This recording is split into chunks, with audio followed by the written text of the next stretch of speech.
Racing Live. We are so back, boys. I just need to lower the volume in my headset for a little bit.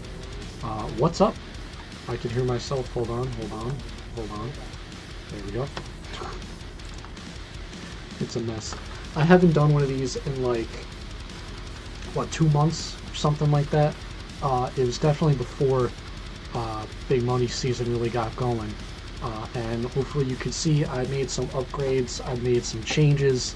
No longer the teal background, I switched it out with a black one. I made the highlights teal. I learned how to green screen, so I got like a little character thing going there. It's reversed for me. Little character going. I played around with the audio settings too a little bit. Hopefully that's working better than ever before. Same shitty mic, same shitty camera though, so you know, little by little we're improving this. So how has everyone been? I know it's been a while. It's actually crazy that it was like 2 months ago. I really didn't expect to take a break for that long, but here we are.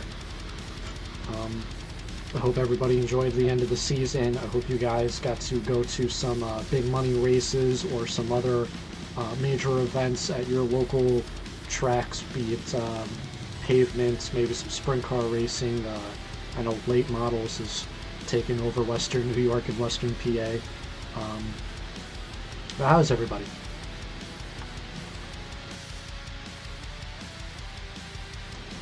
I'm going with Twisted Tea this week.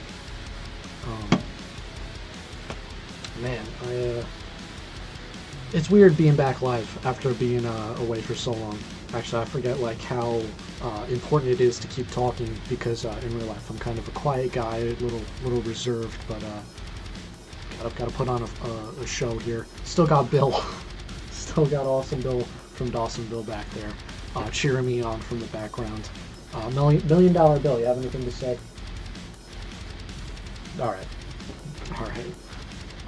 So I'm just going to give it a minute for people to stroll on in here. I'm sure a lot of you didn't expect me to go live again until December, January, when the off-season shenanigans actually come alive this year instead of a dud like last year.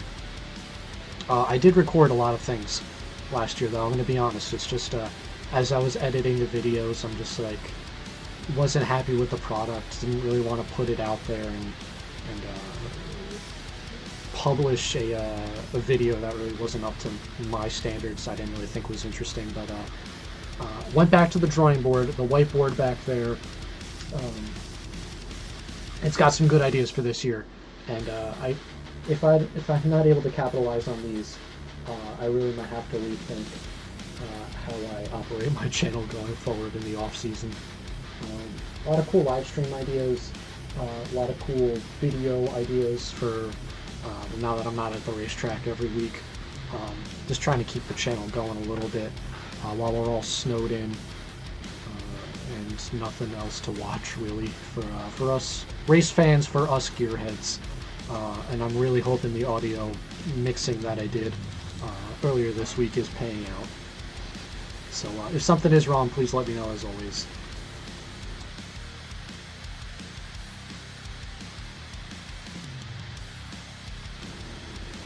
So I do have some videos, some race highlights as normal.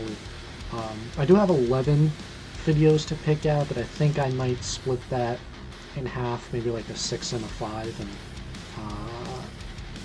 if I'm feeling up for it next week, we can come back and finish the rest of these. No short track Super Series stuff though. I'm done fighting with Flow Racing and them on potential copyright issues that they just love to inflict on the live streams. But Super Dirt and everything on Dirt Track Digest, I think, is still good to go, unless it's changed recently in the last 2 months. Who knows? Who knows, man? But something else I wanted to bring into the live streaming cycle, environment, whatever word you want to prefer, is that I also kind of want to take the opportunity not to just watch some of the highlights of the races, but also to go over some of the news that may have broke in our Northeast modified racing world. And honestly, not even just modified, it's just local track news here in the Northeast. I'm going to try to stick to dirt because I know a lot of you guys don't like watching... hey Brandon, what's going on, man? I know a lot of you guys don't bleed into the asphalt side of things, looking just at my view count on those videos. I definitely have two sides of my channel going, one dirt and one asphalt paved racing. What's up, Brandon? How you doing, man? I haven't seen you since Oswego. What's going on?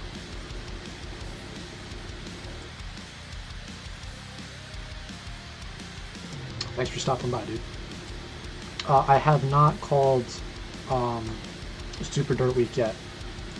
I think we got like 5 more days before I could do that, and you know, it's still renewals right now, so gotta wait for the renewal season to end before I can enact our master plan.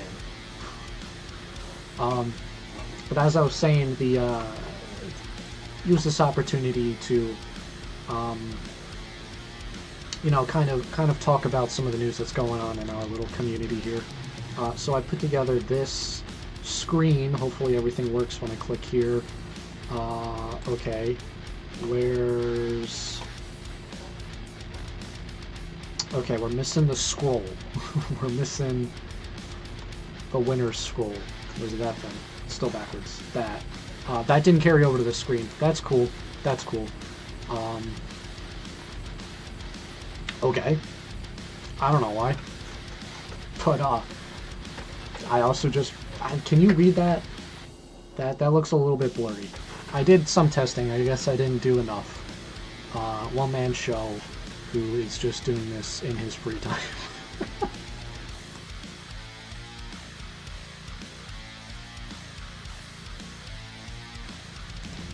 Hell yeah. So, let's try this. Oh, I clicked on the wrong thing. Hold on. Well, I can't click now. And man, 2025. I got, So Brandon's my college friend. Basically, he was never really into racing until he met me, and I got him, at least I think, into a little bit of dirt racing, and he's joined my Anthony Perego Ant-Man bandwagon. Brandon, he actually won a race down in Charlotte last week. It was actually the last race of the season for the Super DIRTcar Series, so you know, that's cool. It was cool to see him win both the first and last race of the year live. My little boy from Middletown, New York. Okay, so I put together a little paragraph that I could read, just a little summary of all the news clips as we go through these. Yeah, man. He finished 3rd in the standings as well, so that's... Got 16 guys raced full-time in the Super DIRTcar Series, so we'll absolutely take a 3rd place. Only behind Shepard and Williamson, so he's right there.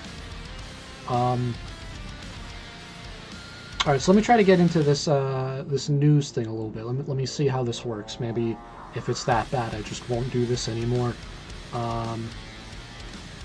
But State Line Speedway is located in Bustee, New York, and has been sold to new owner Bill Cantagna Jr.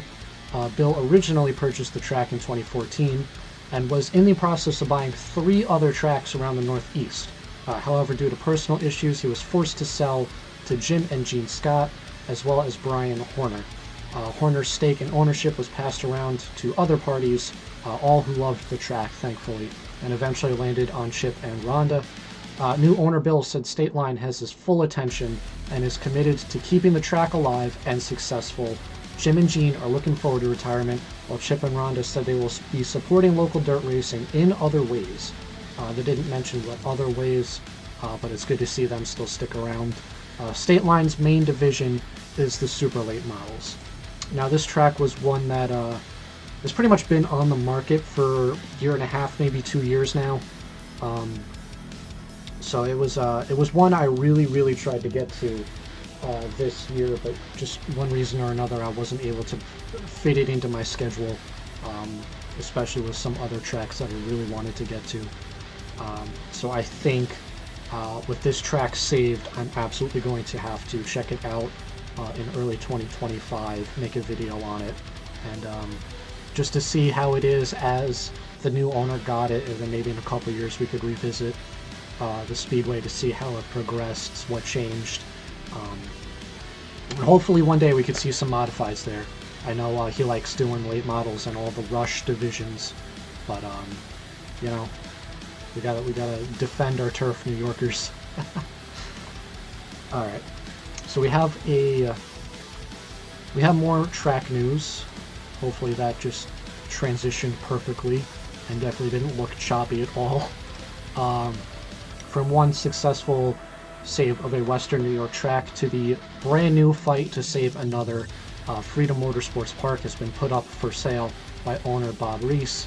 The track operated on a limited schedule in 2024, hosting only 7 race weekends with a main focus on late models. Thankfully, the track has a preliminary schedule for 2025 in place, but if a new owner is found, those plans will be scrapped and the new owner will be responsible for formulating a new schedule. Bob stated that he is not interested in leasing this track and is only interested in talking to serious potential buyers.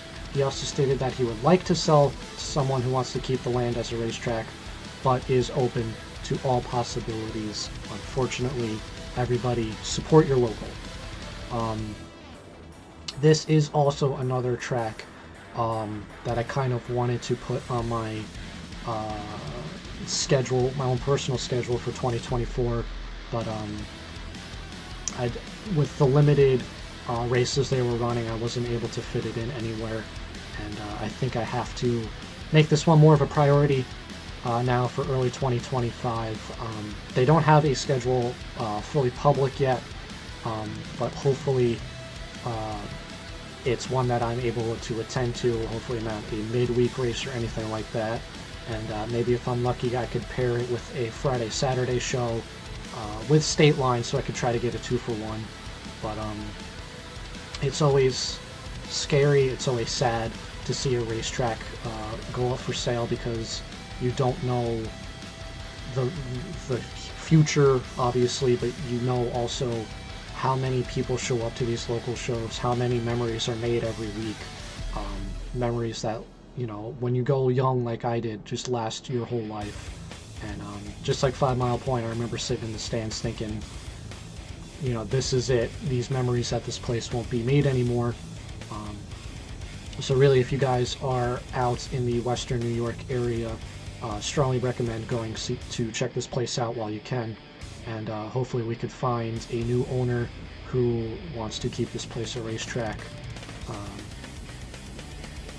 forever, really. Maybe if we're lucky, Bill, who just purchased State Line, will have some extra money, but he did say that State Line has his whole focus. Alright, what do we got next? Is this entertaining? I hope this is entertaining. I'm kind of having fun doing this, actually. Pennsylvania guys, we have some racetrack news for you. Some great news. The Penn-Can Speedway announced on their Facebook that owner Keith is going to come back for a 5th year. On top of all that, they announced that the track will continue to receive a few upgrades. The first being new bleachers for the front straightaway for the fans and wall. And for the teams and drivers, it looks like a new fence around the pit area will also be installed. The first race of 2025 comes early. The track is hosting an endurance race on New Year's Day, paying $1,500 to win. It is open to 4, 6, and 8-cylinder cars. The race is dubbed the Hangover Enduro. I don't know if this is one I'm going to make it to, but it's definitely a track that is loved enough by the fans that I think this turnout is going to be really, really good, especially if the weather breaks like it always seems to in early January. I'm also, they didn't say anywhere how long this endurance race is, but if it's like a 6-hour race or something like that, I don't think it'll ever be. Maybe it'd probably just be like a 100-lapper or something like that. But for the fans and family of Penn-Can, it sounds like it's going to be a fun one. A lot of the comments on the Facebook post were really excited for this race to go, for this race to happen. And as well as the bleacher upgrade, or you can see in the pictures here, I don't know if this is the existing bleachers already torn down or if this is just some other changes they've made throughout the years. But it's always good to see a racetrack improve things because it means they're not struggling for money and that they're actually kind of successful. I also really hope you guys can see the image here. Let me take a second actually to... yeah, you guys can see it. Alright, cool. Cool.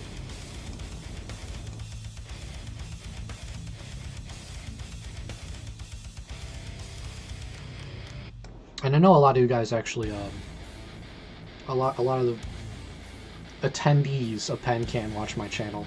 I actually got a couple of personal invites from teams telling me to go check this place out because of how much they love it. So definitely an early contender for a spot on my 2025 tour around the Northeast. Alright, what do we got next? I believe, yes. Sticking with Pennsylvania, but going back out west, Tri-City Speedway is located in western Pennsylvania, another track that announced some major news. Tri-City Raceway Park owners Josh and Kristen Schaefer, I believe is how you pronounce this, announced a schedule change for the track. Moving from Sundays to Fridays, the track will feature what they're calling a 6-pack of racing divisions. They'll have 410 sprint cars, super late models, pro stocks, Rush sprint cars, and Rush stock cars. I'm not really sure what those are. And thankfully for us, the modifieds will run the BRP rules, which means we continue to get some modified racing at this place. A lot of people, though, have expressed concerns with the Friday move, stating that they're worried that they'll now compete with Lernerville, who have nearly the same divisions and are only an hour and a half south of the track. Lernerville is a nationally known racetrack, while Tri-City sits more on the local side of things. But I've also seen some comments saying that they're not too concerned with the head-to-head fight that they're now going to do with Lernerville. It seems like a lot of people already have their flags planted on which track they prefer, Tri-City or Lernerville. But hopefully these two can exist peacefully together at the same time and have a win for not only us modified fans, but I guess just Western Pennsylvania fans in general. And they do seem like they're also hinting at a potentially some other streaming news, it looks like, because it says here, make sure to follow our page for all the exciting information, and then put a TV emoji as someone who obviously is online. I watch a lot of the highlights, obviously, so maybe they'll partner with Dirt Track Digest.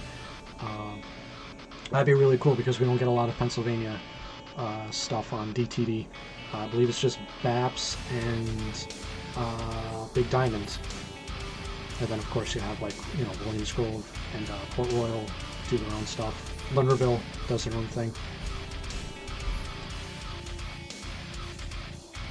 But it does seem like the track is thriving a little bit to step away from a work night, racing night, and dropping to Fridays, which is always good. I honestly think that just shows sign of maybe not growth, but sustainability. And we do have one more piece of news to go over, stepping away from the track news.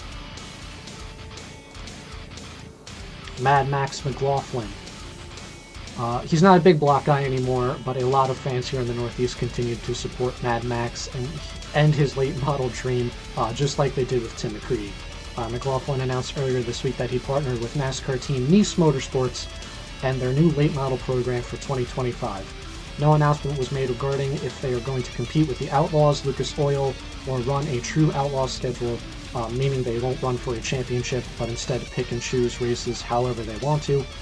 Obviously, there was no announcement on what their partnership is beyond 2025, but a part of me really wants him to compete in the Xfinity Series with them, just like his dad did in the late 90s and early 2000s. And again, I know he's not a big block modified guy anymore, but I still see some Mad Max 32 shirts, some Mad Max crazy 8.8 shirts, especially his throwback he did at the 50th Super Dirt Week race with his dad's car, Magic shoes. You know, it's good for him. I heard a lot of people say he comes from a family of wealth, so he's buying these rides, but I know he doesn't really have that much inheritance or maybe even crazy skills that crazy skills that show why he's landing the rides he is, but he's a good guy, honestly, and he never really puts it in the wall, so I think he's deserving of all these rides, although I do still wish he was back with the big blocks, of course, but he seems happy in the late model. And that's all I got for the news clips. I know there's some other announcements that came out, like Selinsgrove is announcing a expanded schedule. There's a new promoter down in New Egypt Speedway. I do not have clips for those yet, so again, if we do this live stream next week, I will definitely add stuff like that in. I just wanted to really test the waters to see how this would work, and honestly, I kind of like it. I kind of really like it. Growing up, I did actually want to be a journalist before I realized that no one reads newspapers anymore, and I don't care too much for being on TV because I drink alcohol and say the fuck word every now and then. So I'm just doing my own here. But that was cool. That was cool. Maybe we can also find some ways to expand this a little bit.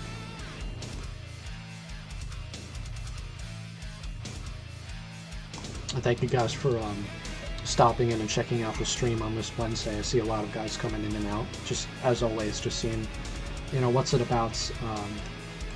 I'm not really saying hi, but I know the familiar faces. You know how it is.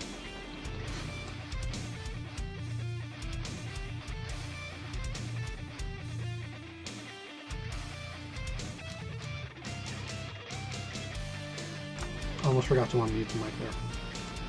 That would have been funny. So,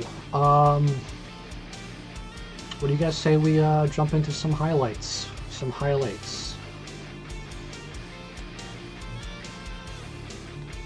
think so. What do you think? Yeah, he's ready. Okay, so did the schedule continue with this screen? Yeah, it's not really schedule, it's the winners list, but you know what I mean. I also didn't have time to, when I decided to change the background from teal to black, fix the background colors for all the track logos that normally cycle up here, so for this week it's just going to be blank, and you can live with it. So let's jump in. Actually, let me kill the background music. Now, I really hope the audio for the videos aren't going to be blown out, as I was playing around with the audio settings earlier. So if it is a little loud or a little quiet, feel free to let me know, and I can fix it really easily. So first up, we have the advertisements. Cool.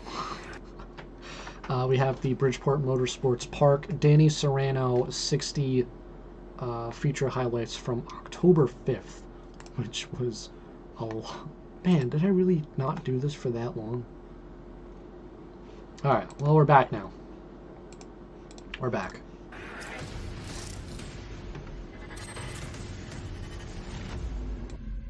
60 laps of green flag racing action. Ladies and gentlemen, H.J. Bunting and Davey Simmons, they fire at turn number 4. So to avoid any spoilers, just don't look at this down here, because the winner is 100% on it. I'm going to raise my volume a little bit here on my side. Bunting on the top side, watch Dylan Storer, Dylan down the inside of the wheel. Neil Williams, 3 wide down across the stripe for number 4 Oh, baby, this is good racing right here at Bridgeport. Tim Pitts is still phenomenal. He's still got it, man. Man, this happened before Eastern States. I really haven't streamed in that long, huh?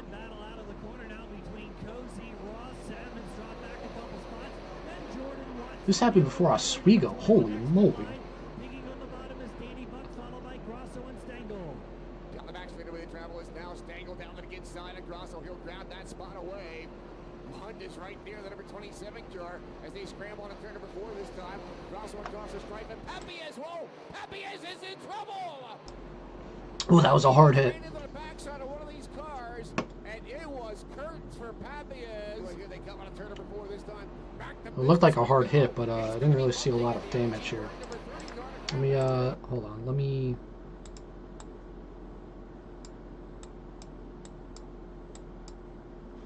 Oh, he hit it with the backside.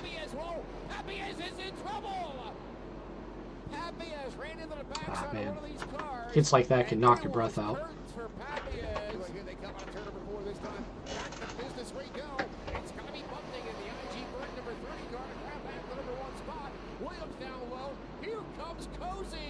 All right, Cozy. Cozy working the outside lane on Dylan Stoyer down the back. He'll move to third spot. Kale Ross now battling into the corner. Side by side off the turn with Danny Buck. And down the front straightaway, Stoyer repasses Cozy entering turn 1. Stoyer and Cozy right now, 3 and 4. Kale Ross back there in spot number 5. They haul it down the back straightaway. Yeah, Williams looks like he's dropping a little bit lower on the racetrack, trying to find a little more speed and a little bit closer now to 8. This track was awesome to watch in real life, like in person. Definitely want to try going there again. I think they allow camping on that field that's next to it. Just when I went, it was early in the season. I didn't want to deal with the cold, so I just got a hotel. Stoyer 3 wide. Stoyer being a little aggressive in that 6.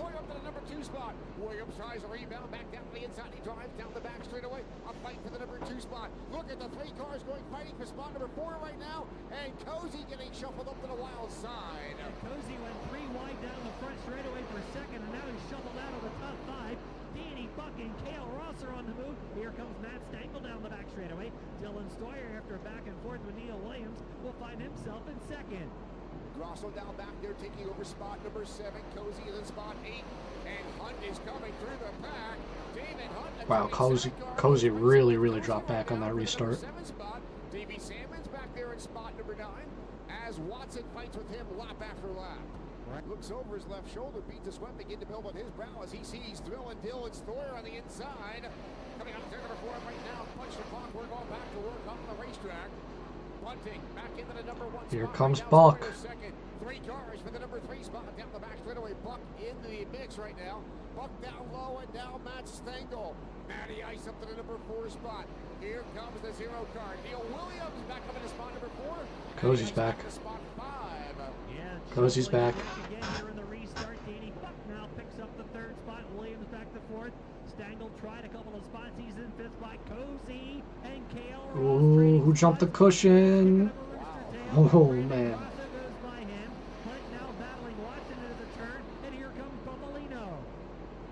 Up goes the telescope. They got him in their sights down the straightaway right now. It looks like Bunting choosing the inside. We're gonna fight for the lead in lap traffic, looks like. Watch him down the back straightaway. I did not see this race or these highlights before, so this is the first time I'm reacting.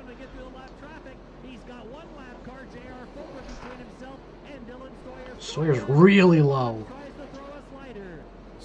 I don't know if he was trying to throw a slider. I think he went too far deep, if that makes sense. Rip the lip, Stoyer. God, how do people not like modified racing? Oh, he hit the wall! You can hear the crowd in the video. Oh! This is a great race. So Buck farther back with 2 lap cars in there between them as they race down the back straightaway. Williams up into the number 3 spot. Buck 4, Stankel 5th, Cozy 6, Grasso 7. Here comes Stoyer. He's making his move. This is where you throw a slider. No, he goes high. All right. He's going to diamond on the exit, get the run.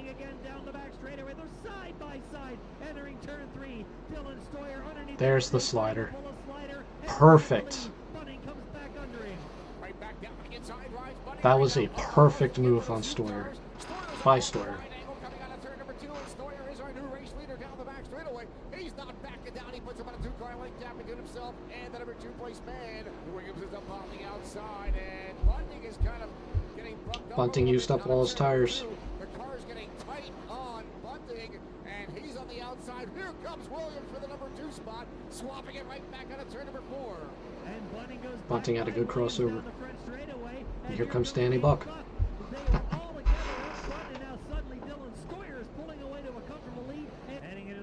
We'll get the white flag this time. It is Dylan Stoyer with a comfortable lead over Neil Williams. Side-by-side battle for 3rd spot out of the turn. Bunting and Cozy, the 2 veterans. Oh, Cozy's back into the top 5.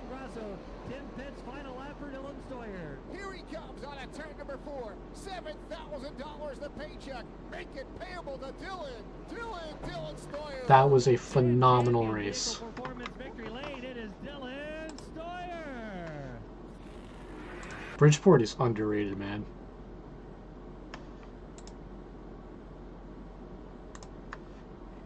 Was this the same night as the Fulton 200? It was. That's right. I was at Ackward. Was this King of the Catskills weekend? It absolutely was. Looking at the schedule. Okay. Okay. Man, this feels like it was a year ago. Holy moly. But what a good race by Stoyer, man. Stoyer, I honestly think, is undervalued. Because he wins a lot of races like that. Maybe he's cherry picking, but in his own equipment, I mean, he wheeled it. Yeah, I mean, H.J. Bunting is not, you know, a layover. Danny Buck is not a layover. Meaning that, like, anybody can beat these guys. That was a good one. Oh, what do we got here? Bridgeport promoter Doug Rose will implement an 8,000 RPM limit on the modifieds and cut the rear spoiler down to 2025. Why? What more do you want than that? He's going to cut the rear spoiler down, so he's going to have less downforce going into the turn. So it'll make the cars a little harder to drive, but limiting the RPMs might balance it out. Okay. Just cut the speeds down a little bit maybe, but I mean, why do you want to fix that? What we just watched. That was amazing. Every race at Bridgeport is phenomenal. What are we doing? Said to save the owners money. Okay. Okay. I guess. But I don't think it's going to save them much. Because they're still going to have to rebuild the engines every 4 or 5 races, right? Maybe 6 races. I don't really know how often you build an engine for a car that just runs 30 lap features, but I guess.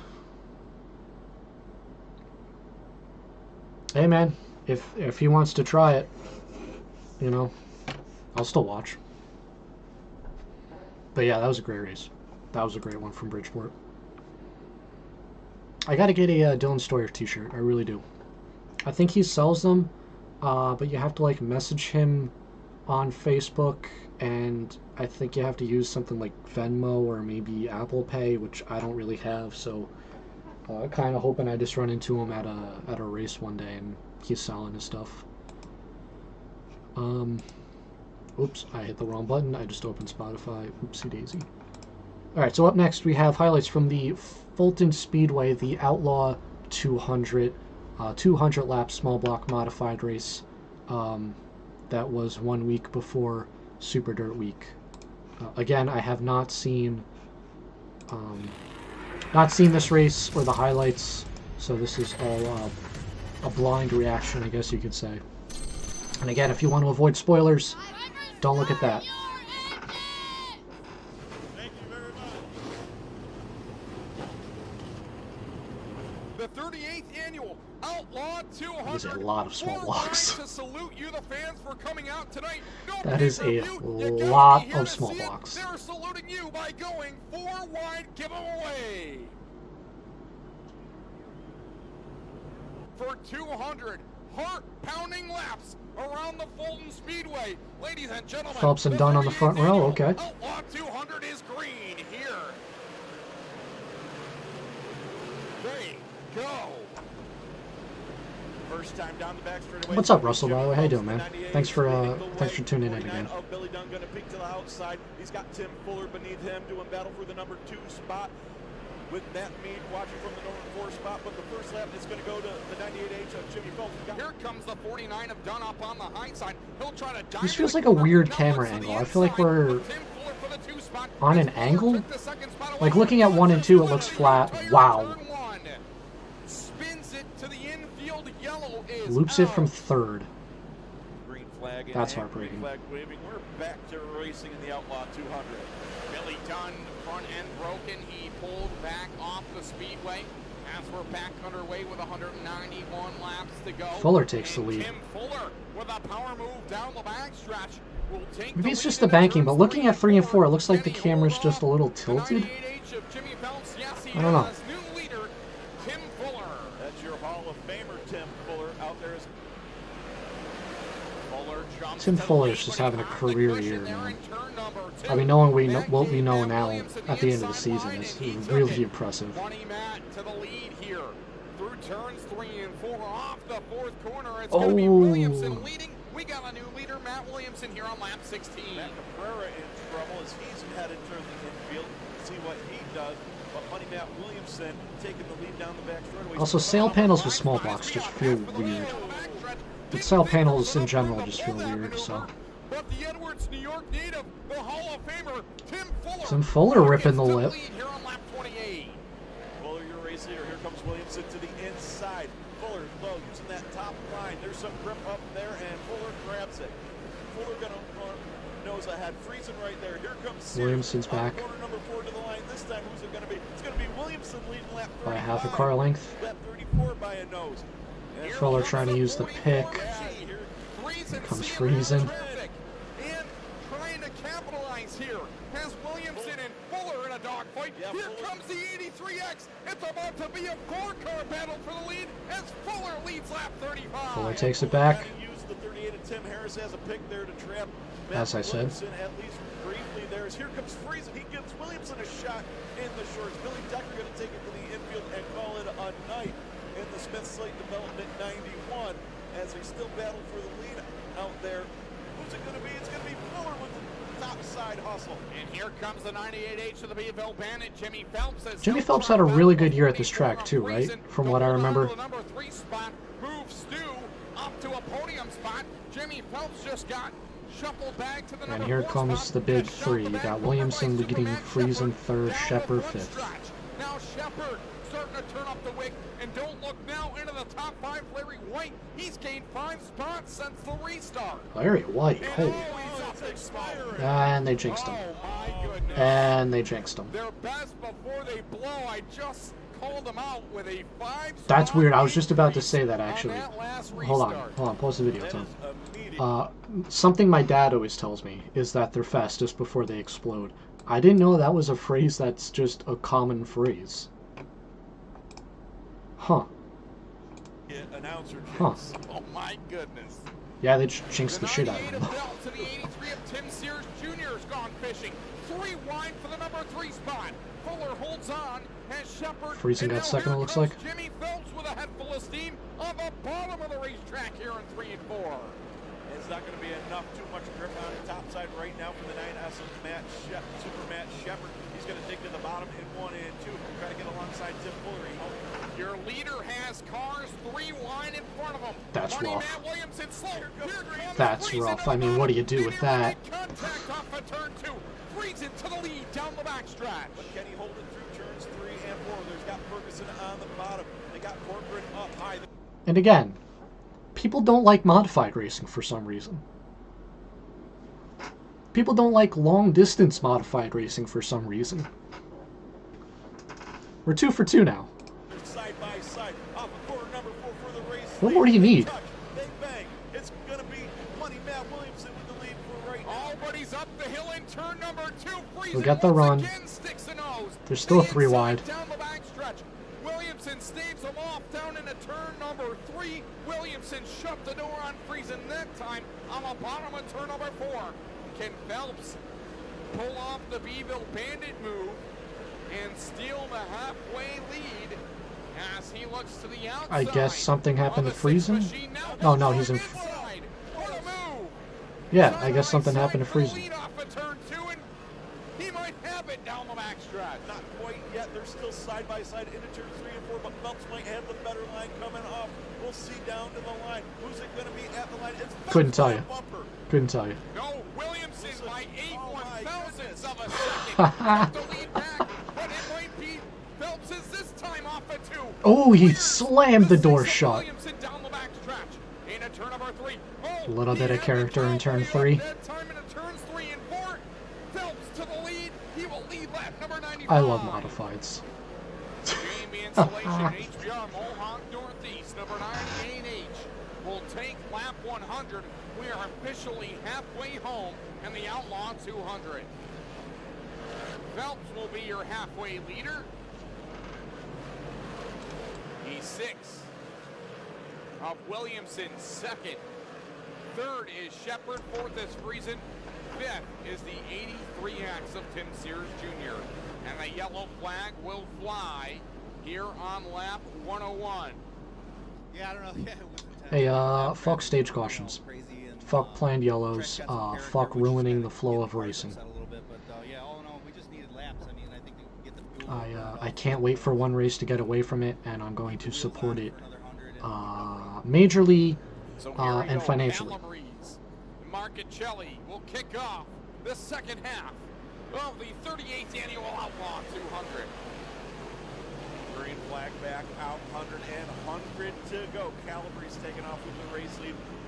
Marchicelli in spot number, in position number 2, but here comes Phelps to the inside. For those, I'm assuming fresh tires, but here comes Friesen to the inside of Williamson, trying to take a spot away as Phelps goes to the runner-up spot. Stuart Friesen off the trouble. pace. Oh, wow. Oh my goodness.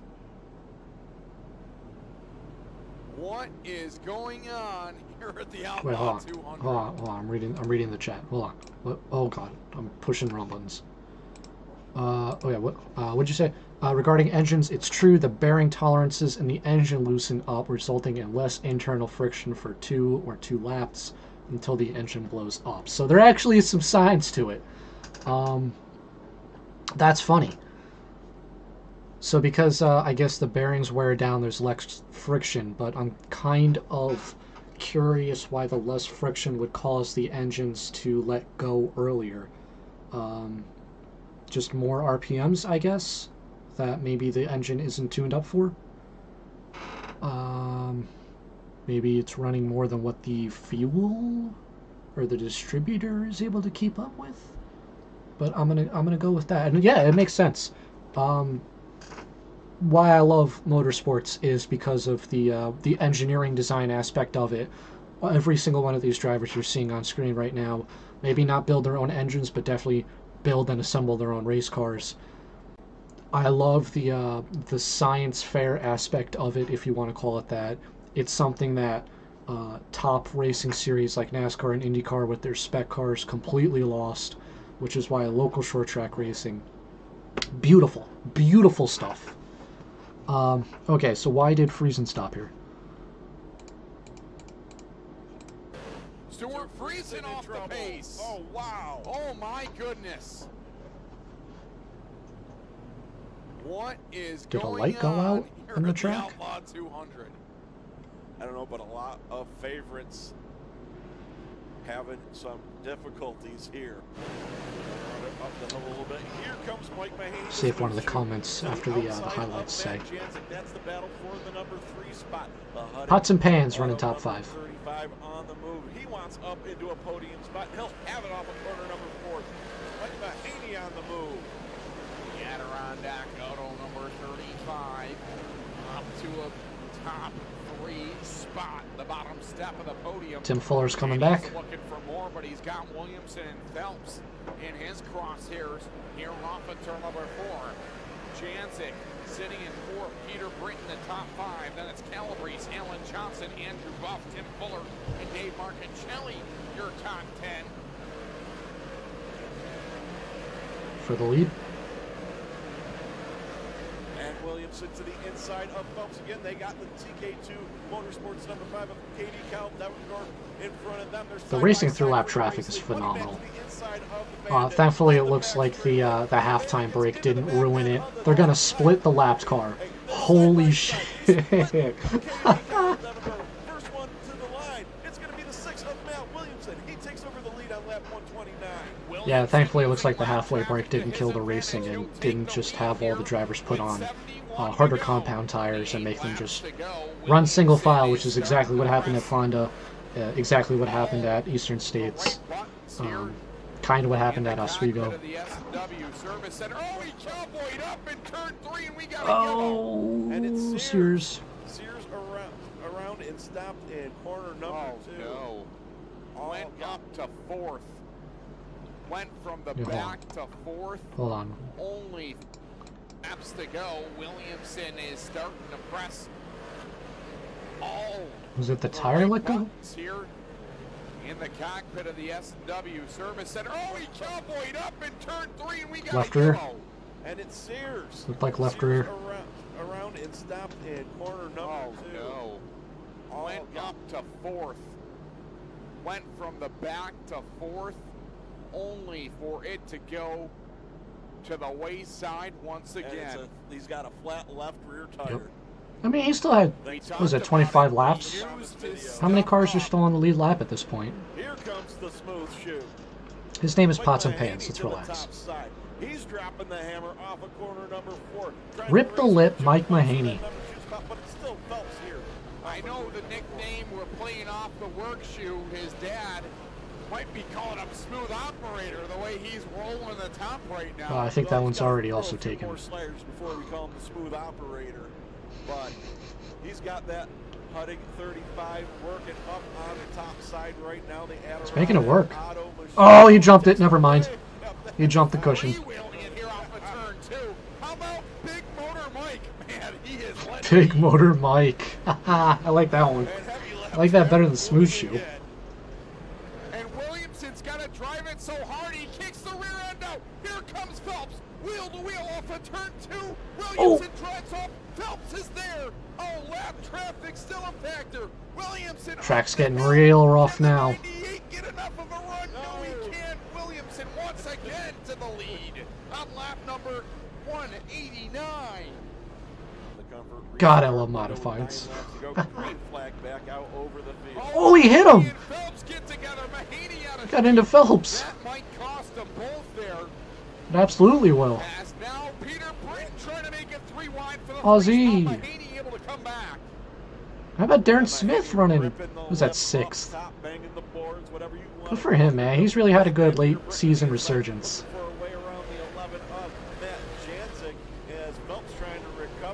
Oh! Peter Britton in trouble along with a 12th machine. That looked like a tire.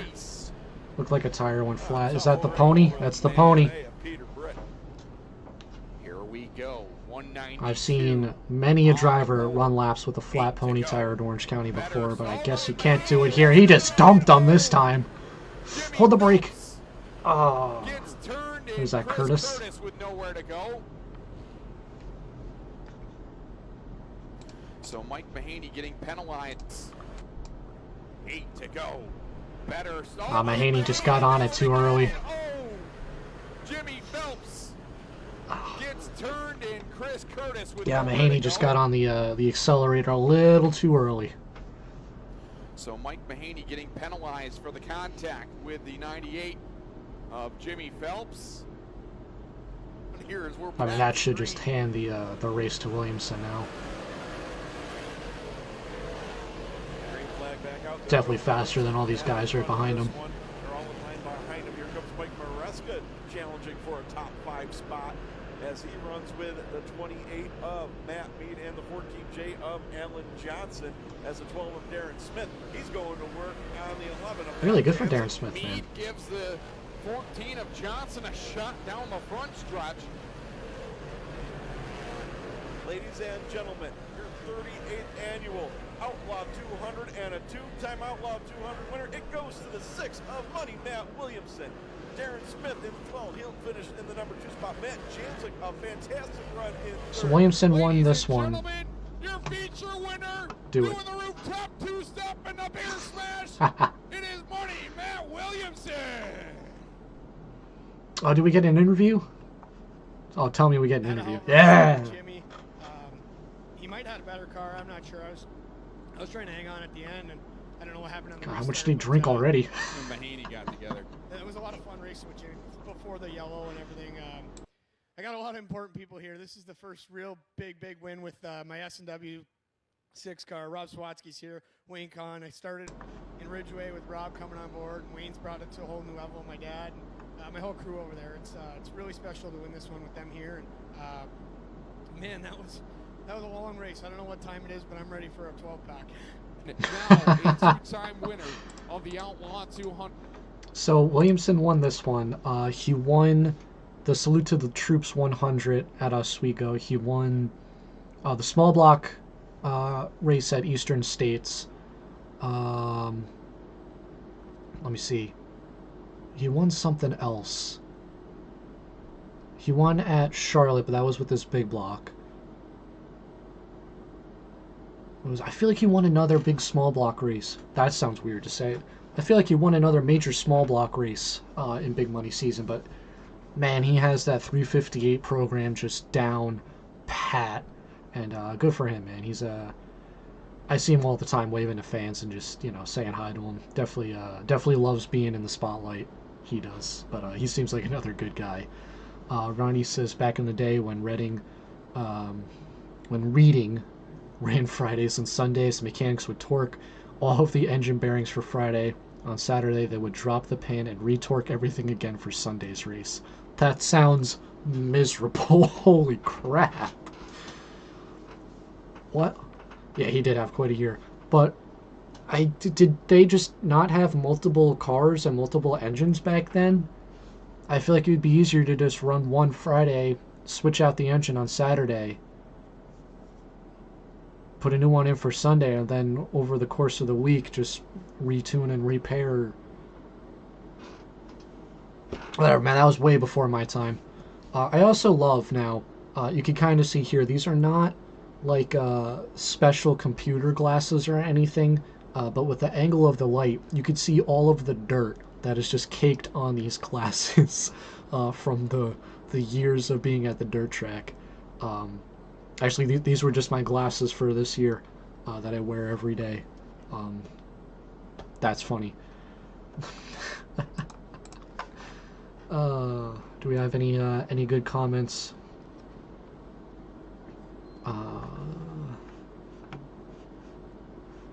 Anything good? Why the sail panels? Alright, well, it is weird seeing small blocks with sail panels. But 1970s, golly. Well, that's another one I never had the chance to go to.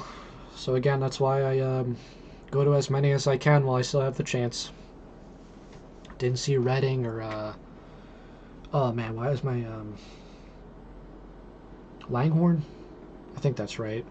I'm confusing with Longhorn Chassis because I was just at Charlotte with all the late model guys. Didn't get them. Didn't see Trenton, Rolling Wheels, like Mokatech. Just so many I didn't get the chance to see. I'm gonna vlog the Gobbler, Travis Green, from Modified Racing. I don't know. I'm kind of waiting to see what the weather is. Ackward is my first go-to, but if it gets called early for the rain, I'm obviously not gonna film the Gobbler. I'm gonna head down to Wall Stadium to check out their race, but yeah, I'm gonna try to get to Ackward again.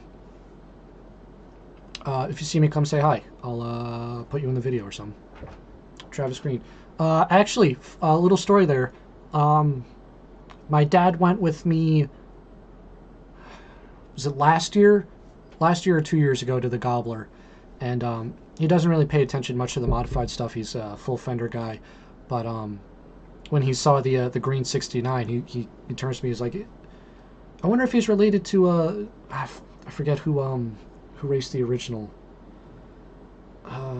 green 69. But I wonder if he's related to him, he says. And I'm like, yeah, absolutely. Absolutely he is. And, you know, it was cool to see him recognize a modified guy, because he's really not a modified guy. May Fulton one weekend, the 4th of my 9th track in New York that weekend. Russell, explain yourself. How do you get to 9 in one weekend? I need to know. Please. Alright, let's move on. We got some... Oh, shit. Up next is the small block race from Oswego. Not this. This is an ad. They didn't pay me. Support their competitor. So I missed this one. Obviously, if you know... if you've been around the channel, you'll know my friend, my good buddy, my coworker had a wedding on this night, which is why I wasn't at Oswego all week.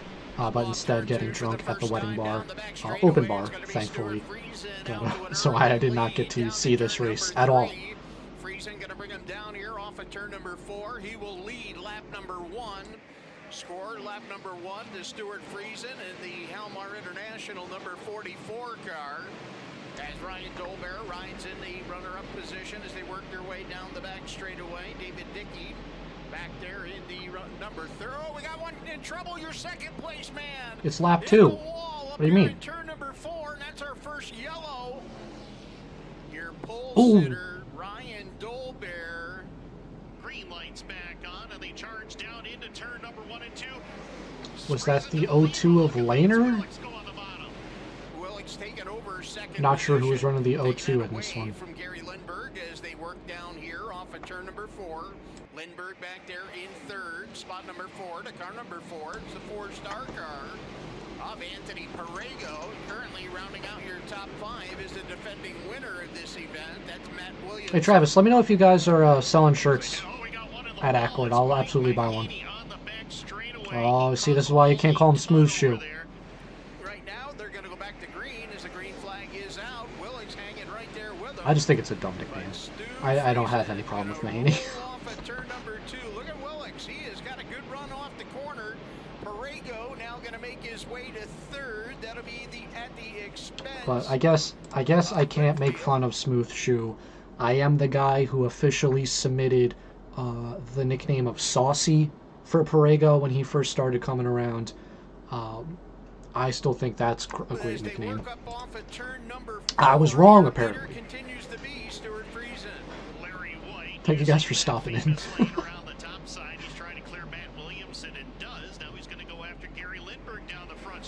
Larry White, your pony's too low to the ground, man. You gotta raise that up a little more. Here comes Money Matt. He finds his way around Larry White. That's for the number 5 spot. Money Matt up into the top 5 for the first time here in this feature. Watching some drivers making some pretty aggressive moves in here when they think they got him clear, and they're cleared by only inches off the turn. Saturday Syracuse Fairground Micros. Larry White once again going down into turn 1 and 2. That's for the 5 spot. The 99L starting to come to life on the outside lane as he gets by Williamson for 5th and now sets his sights on Anthony Parrego for the number 4 spot. So you're counting the small Oswego. And you're not saying one weekend, just Friday, Saturday. You're saying the whole week. Okay, I see what you're doing. I see what you're doing. Larry on the outside as Parrego struggles to get by by Bartlett. Larry, they get another spot down the back straightaway as White moves into the number 4 spot, getting by car number 4. Now he's got a little bit of gap between himself and Gary Lindbergh, but Larry White starting to move up through the field quickly. And Parejo trapped behind a lap car, and that's going to... How about Willix, man? I mean, look at the top 10 that Willix is hanging on with. And Lindbergh, too. Although I still think Lindbergh is massively underrated. I think both of these guys are underrated, actually, if I'm being honest. And there goes the 99L. Just as it was running his best, a burnt piston on that car. Let's hope it's not anything too bad. As Mark started, Well, you're not lasting another 120 laps like that. Now we got a battle for the number 3 spot off at turn number 2. Matt Williamson going to go to position number 3 as he gets by his brother-in-law Gary Lindbergh going down into the corner. Now the 6 machine going to pull in, close the gap on the 31. Now coming off at turn number 4 this time. They Sunday as we go through go-kart over and road courses. Quarter midgets and then Utica Rome inner and outer. That's wild. Oh man. I think you're cheating a little bit, counting that as 9 different tracks, but I guess it is 9 different tracks. It's not 9 different locations, but it's 9 different tracks. Again off the 99L, and we got trouble down in turn number 4. Car slow here on the front straightaway. That's the 84Y of Alex Jankowski. Well, the smoke's getting What size you might have something? Oh, that's a big let go. Travis, I normally wear a large, but like this Felix Waugh right here and some others, I own XLs just because they were out of larges. Williamson back to second. Lance Willix, Gary Lindbergh fighting for second. Thank you, man. The battle is on. Matt Williamson is the new leader as they head up into turn number 3 and 4. Money Matt to the point as they click off lap number 82. Stuart Friesen in a spot that he hasn't been all day long. Keep an eye on the inside lane, however, and keep an eye on Lance Willix as the last time by. He went off the left front. I can't believe Willix is hanging on here, man. Good for him. Number 3 and 4, that's the Philadelphia, New York driver of Sean Shaw, and that's not going to work as green flag or yellow flag comes Flat out right on rear. the speedway here. Right rear. Are back on. Money Matt gets to the point quickly. Stuart Friesen, Lance Willix, Gary Lindbergh, and Felix Waugh looking to venture upstairs to catch some bite. He does. He'll get around. Anthony Parejo goes after Lindbergh, but the door was shut when he got there. And now watch Matt Shepard. He saw Man, Matt Shepard just creeps into the picture every time, doesn't he? Step on the line and get another position. 91 laps complete as they cross the start-finish line this time by Matt Shepard up on the top side, trying to crack the top 5 for the first time in this feature event. They'll drive around the outside of Felix Waugh going into turn number 1 and 2 and clear the 91 as the Herlock Auto and Speed Supply Westmoreland Golf Club car number 9S into the top 5. Anthony Parejo up top, Felix Waugh down low. 358 Series point leader going after the man who finished second in this race a year ago, Anthony Parejo. To be on caution on the racetrack, Mike. Yellow flag out. I'm really impressed with Willix here. 92. You see the crews moving around now. So the field making their way in. This is officially our competition caution here on lap Boo. number 92. Boo, competition cautions. Fuck stage yellows. Green, Williamson and Friesen side by side as they head down into turn number 1 and 2. It's Williamson taking the race lead. And Money Matt goes back to the point. Stuart Friesen right there with him. Look at Matt Shepard go up on the top side of the speedway. He's trying to get around Gary Lindbergh and will do so down into turn number 3. Anthony Parejo right there with him as well as they click off lap number 93 this time by. Williamson, your leader. Friesen in the number 2 spot. Then it's Matt Shepard in 3rd. 4th, Gary Lindbergh. Battle for the number 5 Top spot. 3 in the top 3. So far salute to the troops. Big 3 in the top 3. Fighting for the number 5 spot down the back straightaway as he's side by side with Parejo as they head down into 3 and 4. As we're almost 2/3 of the way through this one, here as they work up into turn 1 and 2. Williamson and Friesen 1 and 2. Ah, there goes Lindbergh. Gary Lindbergh off the pace in turn number 4. Yellow lights That's heartbreaking. Matt Williamson picking up where he left off. Now Matt Shepard stepping out of line, going up to the top side of the raceway as they work their way down. There's Darren Smith again, lurking in the top 10. Turn number 3, Shepard goes right back down to the bottom. I'm telling you, he might have found something at the end of this year. Down here off of turn number 4, so Shepard took a peek up high. Looked like Hollywood stepping out of line back. I guess he was a champion last year, right? So I shouldn't really say he found something. Maybe he just reverted back. Click off here, 123 up on the leader. Absolutely. Absolutely, Russell. Change for second on the back Speed chess is always more fun to watch than regular chess. Friesen back around the top side. Lap car right in front of them. As, oh boy, they got close there off of turn number 4. And Battle for second. To the 2 spot as they work at lap number 124. They'll bring him through turn number 3 and 4, and he'll see the white flag. Tim Baltz, bring us home. Final time for Matt Williamson. It starts right now into turn number 1 and 2. St. Catharines, Ontario native. I mean, they didn't have stage cautions when you raced, right, Bill? And I mean, look at some of the championship battles you were a part of. That was on a Monday. And races, like, it was great. And Matt Williamson, no one's going to No one's behind him, man. Wow. consecutive year. Matt Williamson's going to do it. The 44th. Salute to the troops 150. It's Matt Williamson. I guess Willicks got shuffled Ready to out. step out of the car. 2 in a row. Money. Matt Williamson. I love it, man. I love it. That car was really good out of the rubber, and in the rubber, I just felt like I was. I'm so glad we get some interviews, man. So, hats off to my guys. I really got to thank them all for working hard all week. Wiener's at home from S&W. Him and my dad put this motor in the CW racing. Paul. The hat is beer stained. I love it.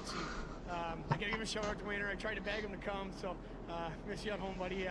But yeah, Ibach, Wentz propane and oil, Integra shocks. Man, there's a whole group of people that you got to thank for this deal, and I'm just a lucky guy that gets to drive it. Yeah, I could ask some cars until really latched down. You know, I think that I got ahead of some cars that maybe the others couldn't, and I really didn't want to see a yellow. I knew that. I knew that. Oswego Dirt reminds me of Stewart the had same original mentality as me Bridgeport when I got by 5/8. him, and it kinda Really, I don't think when I've the yellow ever heard came out, anyone but, say that. Man, that was Or like make entertaining that for me. comparison. I wish that tomorrow hopefully doesn't latch down as quick, but man, this Saturday Friday night deal works really good when you win. You can have a couple beers and sleep in a little bit tomorrow. Oh, I love Matt.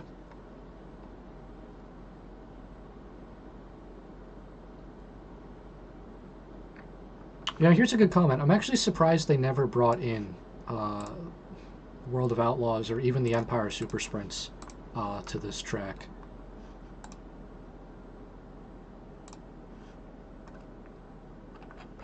I mean, even maybe just for like a Thursday show or something, you know? Just a little bonus, but...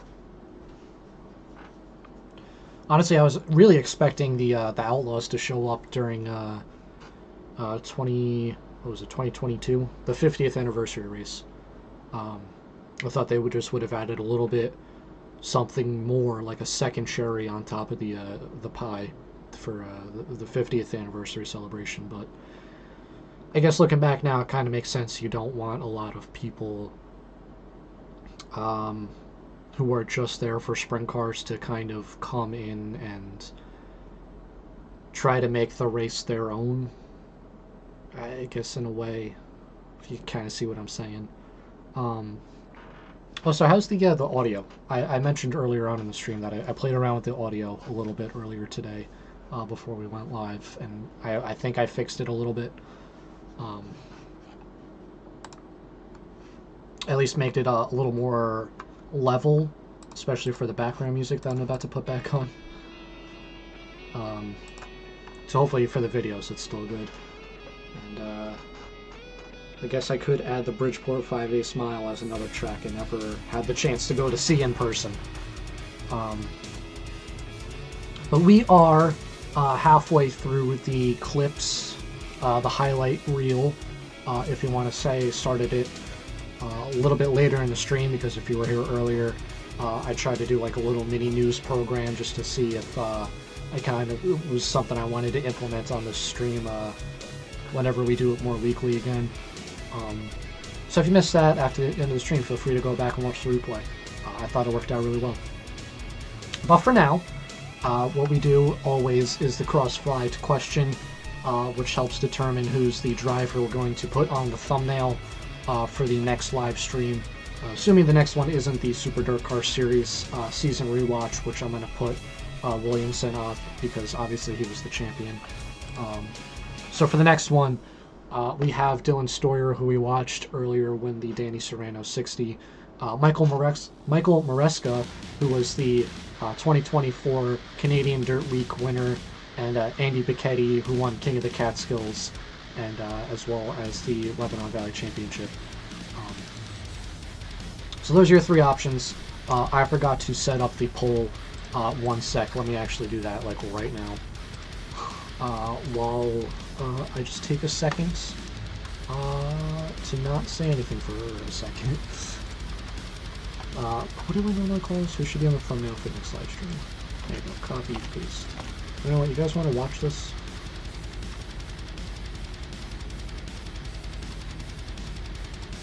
Here you go.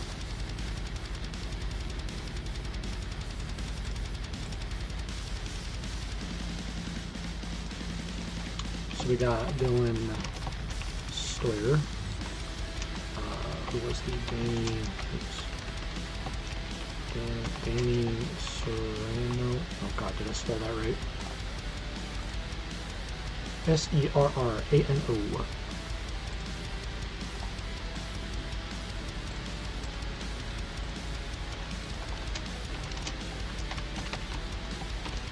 We had Michael Maresca, was the Canadian,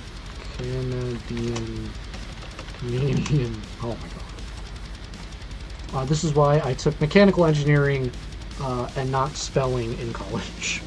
Canadian Dirt Week winner. Then we also had Andy Bicchetti, who was our King of the Catskills winner. So, feel free to vote on this as well as comments in chat who you think should win. I meant to be on this screen the whole time.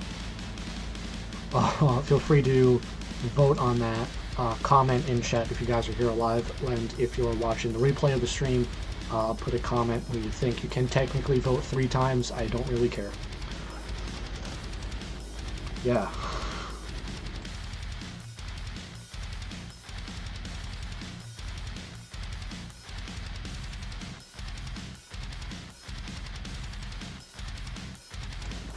So, up next we have the Super Dirt Week 200, and then the 2 videos from Eastern States Weekend from Dirt Track Digest, and then I will probably call it a stream there. It's already 8:15. I cannot believe it, actually. But I did forget how fun these streams are. I enjoy the shit out of them, especially when people come and hang out. Check it out. Hopefully it's entertaining to watch a little bit. I know I'm not like the super lively guy you normally see on live streams, but you know, I also just realized Hidden Valley, Skyline, and Georgetown are not in order in that championship list. I tried to do it in alphabetical. I guess I missed that.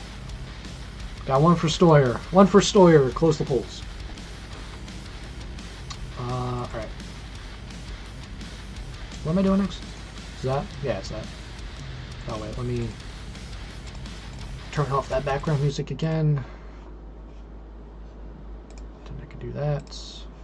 Then I can do that. Then there's an ad. Don't support these guys. Support their competitors. They don't pay me.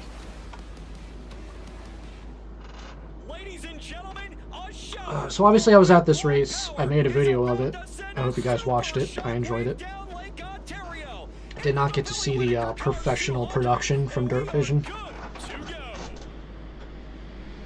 But hopefully this does it justice, because time flies when you're having fun, honestly, though. Honestly. Hopefully the highlight reel does this race justice, because in real life it was kind of a wreck fest, but also I enjoyed it, and I just remembered Darren Smith running up front again. I guess what I said was more true than I realized, where he really found something in that program at the end of the year. But yeah, this was just a fun race to watch. Stuff like this. I guess not stuff like this, but, you know, a little bit of elbows up, argy-bargy. type of race. And there goes Felix Waugh. Holy, he's going back to Canada. That's right. Friesen led every lap of this race. I completely forgot about that.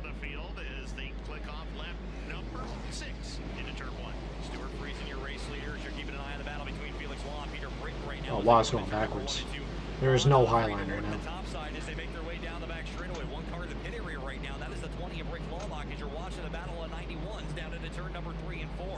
Friesen, though, clearing lap traffic without issues here in the early going. Meanwhile, cars slowing on the front stretch. That's going to be Zach Payne in the Procter Enterprises number 7Z. That'll bring yellow out of the speedway here with 13 laps in the books. Green lights are back on. Charging down into turn number 1 and 2 goes the field. Ooh, who was that? That was a big lick. He lost a lot of spots in that exchange. As we watch the battle for second, Matt Williamson and Darren Smith going at it. Williamson's going to get the position as they click off lap 17. Darren Smith trying to push to the inside. So I've said this before, and I still think it's true. If the Super DIRTcar Series let Super Dirt Week die with Syracuse, but still ran this race under a different name, I think a lot more people would be accepting of it. And you get a lot less comparisons with Syracuse and the Moody Mile. Because as this weekend is, I think it's great, it's super enjoyable. But you'll always hear people saying, yeah, but it's not Syracuse. Yeah, it doesn't race like Syracuse. Like, yeah, I know. It's Oswego, it's different.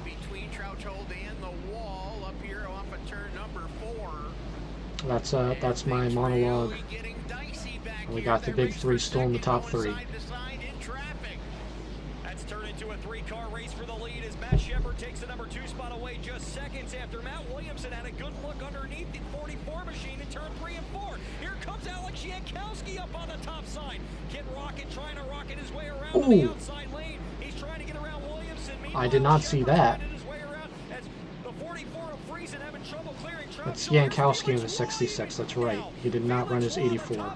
Swapping positions as they go down into turn number 3 and 4, and we're still in the first quarter of this event.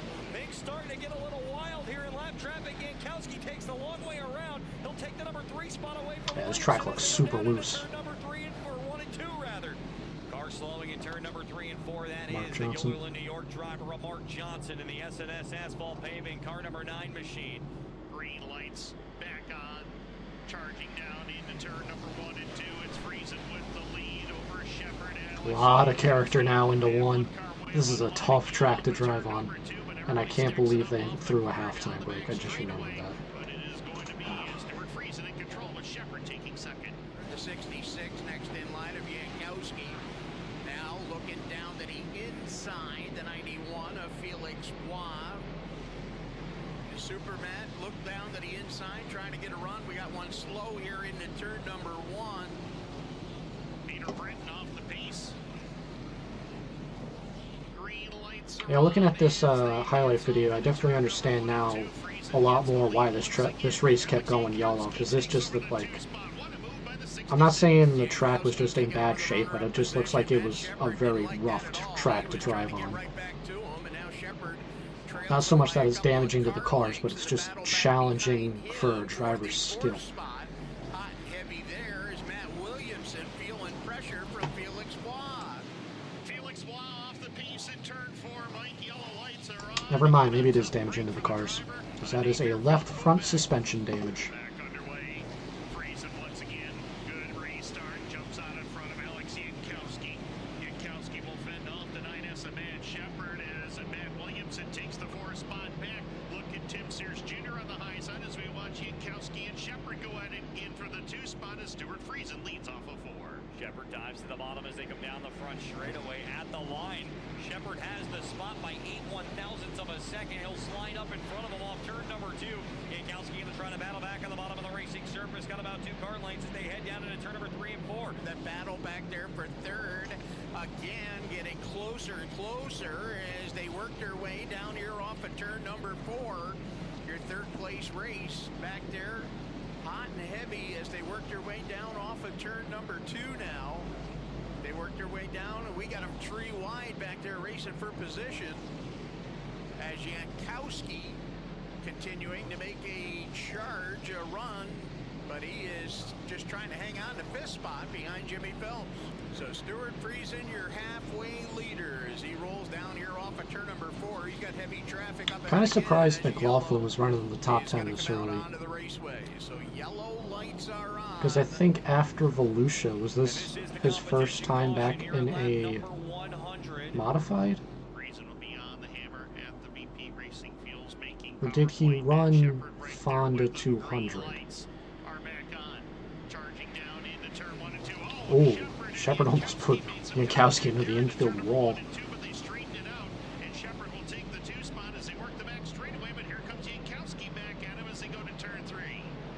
Kid Rocket down on the inside of Super Matt. That is going to be the race for 2nd spot. As they make their way down here off of turn number 4, Shepard's got it right now. And now he'll take sole control. Ooh, car pushed. Gonna slide up high. Opens the door for Williamson. An opportunity for Matt Williamson as Williamson I should be a commentator. I'm so trying to good. use the inside lane to take that 3rd spot away from Kid Rocket. Car slowed down here off of turn Go down. number 2. That is No, that's the Cormier. Cormier car. Green flag back out in the air, and Stuart Friesen right back out in open air as well. Here's the battle for 2nd shaping up again. Oh, Williamson. Kid Rocket down low. Matt Williamson. That was a hard into lick. the wall down there between turn 3 and 4. Have to keep an eye on that 88. Why do I remember He hit it nothing pretty from good this down there. race? Well, he's continued on. We remain under green, but Williamson, after bouncing off the wall, Like, I even edited the video. I spent hours looking at this race and footage of this race. Why do I just not remember anything from it? Phelps closing ground on them here as they come down off at turn number 2. They work their way down here through turns 3 and 4 as they come down off the corner on the front straightaway. Battle for position. Jimmy Phelps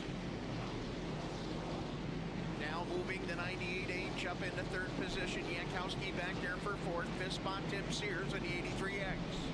As you take a look at the battle between Matt Williamson and Alex Jankowski as they go down into turn number 3 and 4.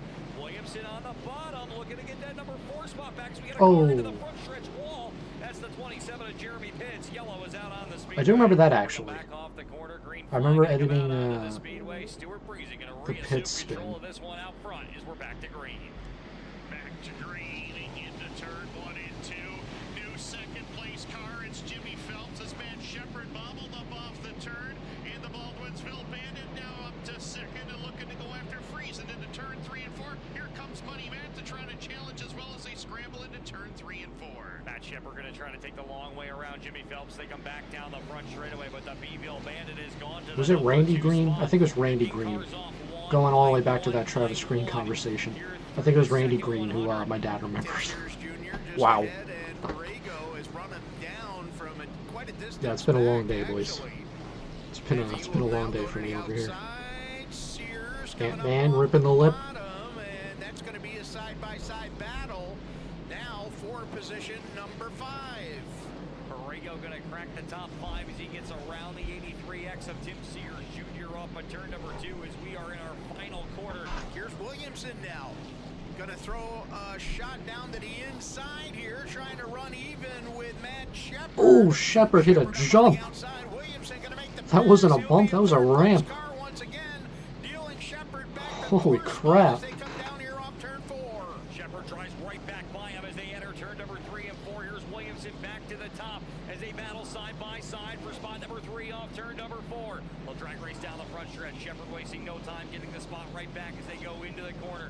As the 9S back to the number 3 spot. Here's Borrego going to slide. There we go, Ant-Man.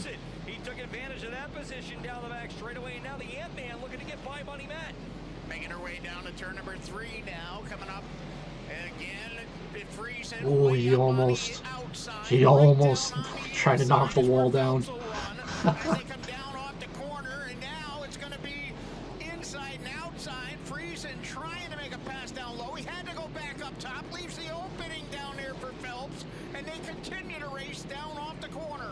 Back into the battle for position number 4 with Matt Williamson and Anthony Prego. We got caution on the racetrack. Gary Lindbergh stopped in between Lindbergh turn again. number 3 and 4. Yellow lights are on. Just did not have a good Oswego weekend. As they charge down into turn number 1, but Jimmy Phelps and Matt Shepard giving chase. They worked their way up here off of turn number 2. Now up on the high side. Matt Williamson got a good run down off of turn number 2 that time. Williamson going to use that outside line, trying to draw in now on Jimmy Phelps. Can Williamson challenge the Beeville Bandit down here into turn number 1, using a high line, trying to go to work? Phelps still about 15 car lengths off the back deck, and now this little separation continues. 14 laps to go. Meanwhile, car slow on the backstretch. That is Rocky Warner. That's going to bring yellow out on the speedway, and the timing of that yellow, Tim Baltz, could be key, because now Stuart Friesen may not have to worry about lap traffic the rest of the way with 14 to go. Green flag is out. 14 laps to go here at racing's biggest party. Into turn number 1 and 2. Friesen able to keep the number 1 position here. Jimmy Phelps had a secretly really good year looking back. I mean, he picked up a couple wins at, was it Fulton or Brewerton? I don't remember. He won the Super Dirt race at Thunder Mountain. Finished top 5 in Super Dirt points, and just somehow was almost completely out of the headlines, which honestly I think could be a really good thing.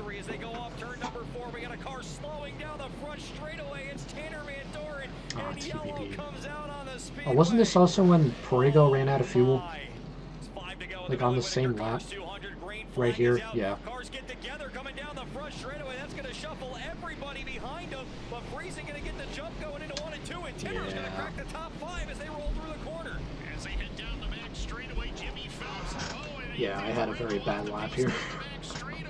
He's going to try to get it to pit road. In the meantime, Stuart Friesen driving away. Here comes Jimmy Phelps and Matt Williamson off the turn. They'll make their way through as Prego comes to a stop just on the outside of turn number 2. And Timmer having issues as well in turn number 4. When I went back to the 98 team of Rocky Warner, they said they had it almost filled full of fuel at lap 100, and he still ran out after about 72 laps of green flag racing. The 10C of Van Doren had run out of fuel. That brought out the yellow. Looks like Prego. Is that why Van Doren stopped? I didn't know that. Green flag back out onto the speedway as they roll up into Did not know this was starting to turn into a fuel mileage race. I thought it was just Prego. Sitting in the stands, you don't really get information like that. Especially during green flag, because you just don't hear the commentators. Friesen's going to slide it up to the boilerplate in turn number 4. Matt Williamson coming into play as well. Coming back down to the line. 4 to go for Friesen. This is your Barrett's 1 lap to go. Stuart Friesen looking to hang on. He's picked up 5. Billy Whitaker cars 200s in career, and entering tonight, only 1 driver has also made that claim.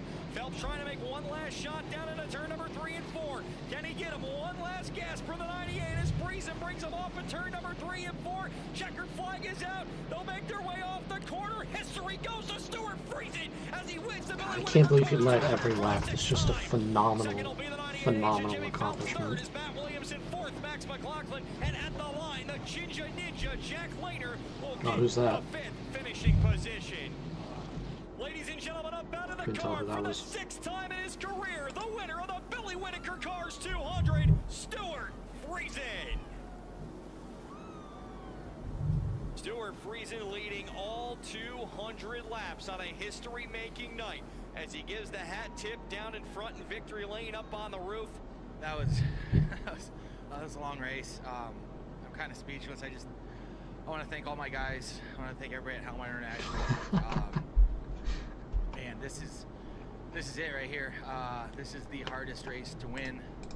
The track changes so much. The tires come and go, and our guys have worked so hard to be better here, you know, at this place. And I just appreciate all these guys so much, and all our great sponsors, Glen Stars Racing, Bart Contracting, the boys. I do remember when this was my when my phone I guess got too cold, so it drained the battery.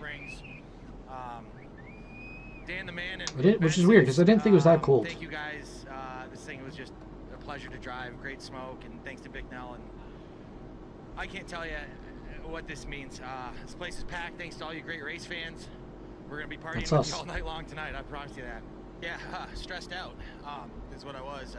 You know, I could get lap traffic and then had some lines, and the lap cars were tough. I just tried to move around as best I could. I tried rolling the bottom. Jimmy's always really good on the bottom. I tried to roll the bottom, and I really wasn't balanced enough to do that. I just kind of had to float the middle, and you know, the moisture would come back out of the track a little bit on those restarts, so it would kind of play into my hand. And then after, you know, I think he got close one time there. We were in traffic, and I found way up by the fence in turn 3 and was able to burn my tire in a little bit, and I think the tire came back to life there. So I don't know, Rich. Thanks to all you guys. Just a dream weekend, and man, we wanted another one of these Here's trophies. Jess. So bad. They're so hard to get. It feels really good to get another one. You know, these things make more power than they ever have, and they love fuel, and the track's so fast as like it was at the beginning of the race, and then, you know, we're just using it. You know, I'm trying to go easy the first little bit there, but that's not really a lot of fun. So we pushed as hard as we could, and you know, had a little bit left after break, and figured we were good. But then all those cautions and the restarts, and it just, man, I'm just glad that's over. That's another Super Dirt week in the books, boys. I still like it. I still like that event. The atmosphere is good. Really, just the only complaint I have about Oswego is that it seems like our campsite is always just a mud pit every year.